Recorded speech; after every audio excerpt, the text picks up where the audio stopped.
In this tutorial, you'll learn how to work with the appointment list, which is a valuable feature that provides another way to look at the schedule, and it also allows you to quickly find a group of appointments.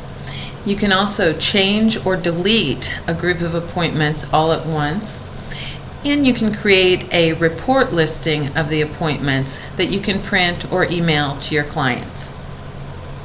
We'll be working on the full screen side of iForgeAhead, and the features are basically the same in the mobile side as well, and I'll point out any differences as we go along.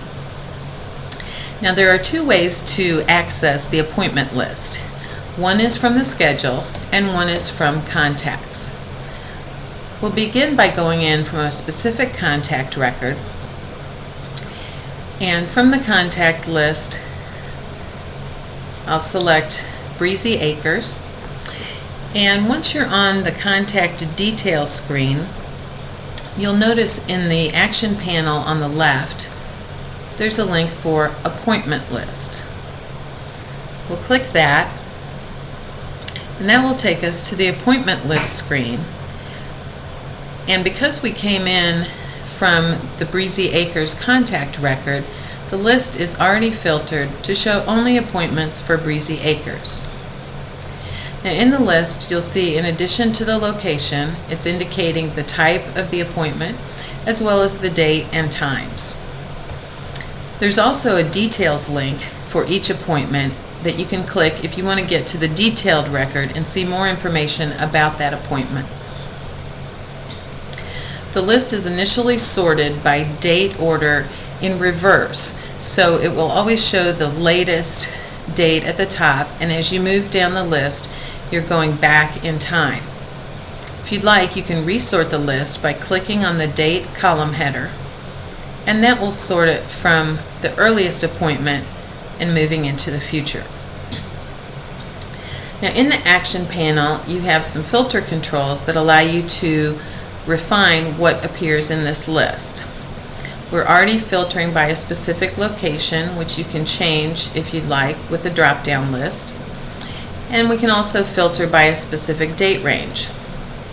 When you first come in to this screen from a contact like we did, the date range is initially set to show a year's worth of appointments, and it does that by going 6 months back from the current date as well as 6 months forward. So you see some appointments that are in the future and some that are in the past.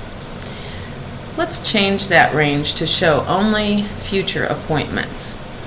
I'll change the from date, and I can type a date or use the calendar control, and you can page through the months by using the arrow buttons at the top, or in this case I'm going to simply click today at the bottom, which puts the current date in that field, and that's a quick way to get only the future appointments.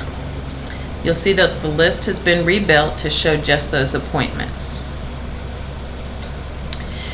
Now, I also want to show you a wonderful feature is this drop-down list that allows you to perform specific actions on a group of appointments. Initially, it's gray and can't be opened because we haven't selected any appointments in the list. You can select appointments individually by clicking on the checkbox, or you can use the controls at the top to select all or all on this page if you had more than one page. Now that we have one or more records selected in the list, we can use the drop-down list, and by opening it you'll see that you have the option to change the type of appointment for all the appointments that are selected. You can also change the date, you can delete a group of appointments, and you can create a report that prints a list of these appointments. Now, I want to point out that this drop-down list that allows you to perform these actions is not available on the mobile side. On the mobile side, you do have the filter ability and can go to this page and look up a certain group of appointments. But if you want to have group changes to appointments or create the report, you'll want to be on the full screen side. Let's explore some of these, and we'll begin with the report.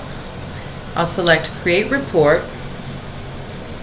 and that will take you to a preview of a printable document containing these appointments. You'll notice that it includes the date and time as well as contact and appointment type. You can customize the report by changing the sort order. You can change it to latest first if you prefer, and you can also decide to hide the appointment type, which is in the last column. We'll uncheck that and click Create Report, and now the report will be rebuilt, and that last column indicating the appointment type is now hidden. Like any of the reports in iForgeAhead, you can use the toolbar at the top to go to multiple pages if it is more than one page. You can also send it directly to your printer, clicking the printer icon. And you can use the Email This Report link in the Action panel if you'd like to send it through email. The Appointments List link will take you back to the screen we were working on where you selected these appointments. Now let's look at some of those other options to make changes to a group of appointments. Remember when we started, we accessed the appointment list from a specific contact record. We came in from Breezy Acres. Now I'm going to show you that there's another area you can use to get to the appointment list, and that's when you're working in the schedule. From the schedule screen, you'll go to the Action panel and click Appointment List. Now when you come in from your schedule, it's not going to be filtered by a specific contact, but instead will display appointments for all your contacts, and the date range that it's using is based upon the dates that you were looking at in the schedule. In this case, we were looking at the current week, so that's the list that it's showing us now. I'm going to change this to make it go out a little bit farther into the future.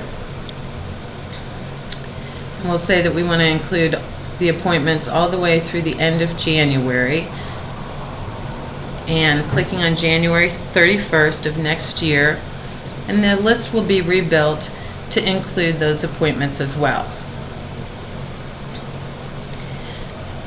You'll see that now the latest appointment is now January 29th, and it's 54 different appointments across 3 pages, and you can use the pager controls to get to additional pages if you'd like.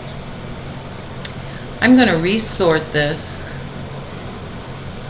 for the earliest dates first by clicking on the date column, and now we'll show you how to use the other features to make changes. I'm going to select these 2 appointments that were initially marked as tentative, and I'll say that I've confirmed that those appointments are going through. So after I've selected those, using the drop-down list, I'll choose Change Type. Now in the pop-up window, I'll just select the new type that I want to change those appointments to and click OK. Those changes will be saved and the screen will be refreshed to indicate that those new types have been saved to those appointments. The other options in the drop-down list, change date and delete, work in a similar way. As we wrap up, I just want to advise you to please be careful when you're using these changes and make sure that you've selected the correct appointments that you'd like to have those changes applied to before you use the drop-down list. That concludes this tutorial.